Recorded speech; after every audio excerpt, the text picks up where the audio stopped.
Hey everyone, it's Mike here, the creator of X-RL7. Thank you for joining me as we look back at 2023 at some of the highlights of X-RL7, some of the various bits and pieces that have happened, and then a little look at 2024 this year and some of the cool things that are brewing. I just want to say straight away, thank you so much for supporting, watching, listening to X-RL7, and a huge thank you to the X-RL7 Patreon family. You guys are amazing. Your support and funding directly make X-RL7 a reality. That's the word I'm looking for. So thank you so much. And if you want to get in on that, I'd really appreciate it. And there's lots of cool rewards like early access to content, more behind the scenes, exclusive music, instrumentals, all the stuff with my vocals on it, and even some unreleased songs which haven't been heard. Yeah. There you go. Except to the X-RL7 Patreon crew. So do please check that out. There's even personal messages from the band. If you want Alfie screaming your name with passion, then you know that's something we can make happen. So yeah, if you guys want to check that out, it's really appreciated.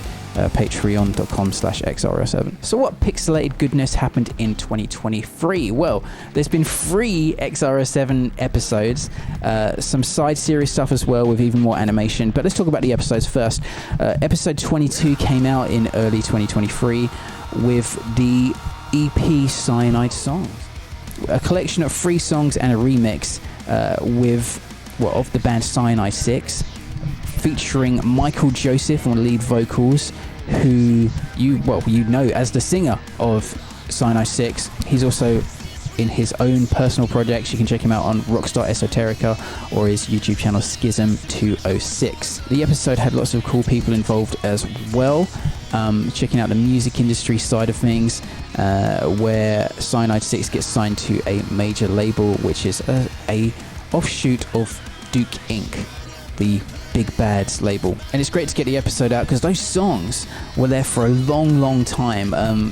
They were written well over a year before the episode dropped, and part of the hold up was waiting for files to come in, getting mixes correct. We actually went for a lot of mixes for those songs. You can see all that in the behind the scenes video. And the opening track, Plastic People, is probably my most listened to X-RL7 song at the minute when I listen to the tracks.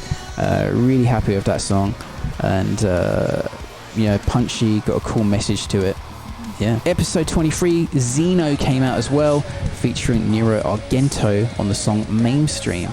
And that is actually a fun fact about that song. That's the lowest guitar tuning on the X-RL7 discography so far, at drop A sharp.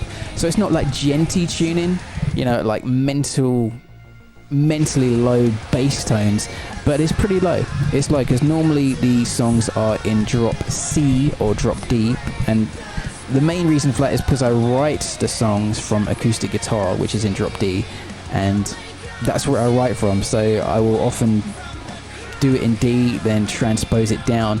And with Mainstream, I was trying to write it high, and it was just too high. It kept going lower and lower, so we got to A. And that was a really hard song for me to guide vocal, and Nero Argento with his massive range just annihilates it, and the song came out really well. Great mix by Brian Skeel as well. The episode also featured a ton of cool cameos. We got JP Anderson of Rabbit Junk, Rico, Blue Starly appears again as Ghost XD, Ron Scalzo as Program, some cool cultural commentators, Comics Division, Kerry Smith, Toxic Manflu. Hopefully I haven't missed anyone out. In November, episode 24 came out, Key, featuring Victor Borba, and a song Control, which features Victor and GenCab. GenCab adding some cool simps and blips and blops and awesome sound design, as he did, David Dutton of GenCab, as he did on the song Overdose of Emotion the previous year, which featured Andy Sizek of the band Monuments. So yeah, somehow getting David on a lot of the heavy songs. Episode 24 focusing mainly around PJ and Tina's relationship, and we've seen hints of where that's going throughout the series, and finally it's come to a head to some degree, and that was an interesting one to explore. And the song Control, I'm really happy with the song. I think it sounds really catchy and upbeat.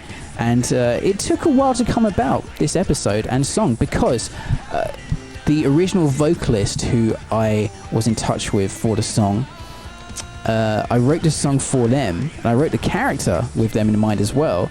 and they ended up dropping out. And I talk more about that in the live stream about Control. We do live streams now. Not many, but we'll try and do some more this year. Finally, we found Victor, and Victor just nailed it as the character and on the song. And yeah, it's come out fantastically. So that's cool. There has been another song this year as well, which has kind of been... It's not in the X-RL7 universe, but it's X-RL7 related. So it's been released as an X-RL7 track, and that is Puppet, featuring Corey Harrison. And that's a rare song where you get to hear me singing in my normal voice. The only other times I do that in the show are on the guide vocals, which you can hear on the Patreon, and as Omega, but that's with a vocoder. And there's various songs you can hear me doing backing vocals and things, but this is like just me singing. And what prompted that was an appearance on Comics Division's channel. I was very happy to go on a live stream with loads of awesome people, and one of the guests was Winton of Floral Under a Rock, and he had a song that he wrote for me, which was no one likes the British. Yeah, so I thought it was only right to serenade him back with the help of Corey, and that's what we did. Animation wise, also we've been doing the X-RL7 Bits side series, which is a more commentary focused series, basically talking about things going on in the world right now, or things which are leading towards certain areas, or whatever it may be. And we've got some awesome social commentators doing voices as well. Currently there's been 3 of the Bits side series: History Erased, touching upon the idea of history being retroactively rewritten, certain things being omitted, and media, art, someone's art being changed, again for reasons, political reasons. We also had digital currency and debanking. Well, you know, hopefully you guys know about that, which is happening in reality. And on the digital currency, the bit where we talk about the proposed rules for digital currency and limiting what people can do based on certain scores, that's really exactly what the World Economic Forum proposed to do. You know, if you ever want a good laugh or you want to cry yourself to sleep, you know, just watch some of the videos from the Economic Forum. Just look at some of their plans. Look at some of the videos they do, and these people have our world leaders' ears. They're like literal real life supervillains. They've even got one video talking about technology which can read your thoughts like in a sci-fi movie and tell if you're thinking dissenting thoughts and act accordingly.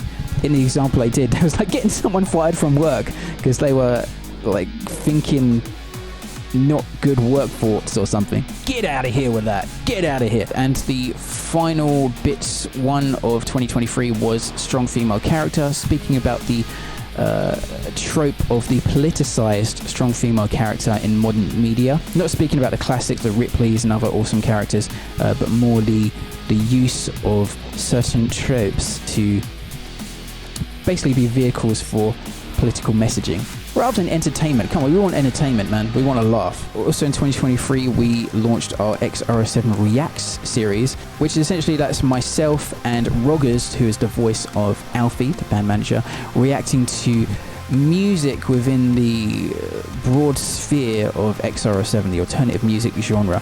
And part of that is, one, to keep content flowing, because animation takes a while. But the other side of that as well is to hopefully get some more organic reach, because when you're doing what we're doing, which is a unique, brand new series with brand new characters, well, let's just say if I was parodying Mario, I would probably get more like organic reach. If you're speaking about things that people are already searching for, characters and IPs that people have, you know, are already watching things about, you're more likely to get more organic reach in search engines and things like that. So it's kind of double-barreled. It's a way of hopefully providing some extra content and giving you some laughs, as Roggers and I laugh at stuff and giggle like schoolgirls, but also hopefully expand the reach of X-RL7. And I appreciate loads of you who've come in from reactions and have stuck around. I really do, because a lot of people from reaction videos, they kind of just come into a video, get their taste in music validated,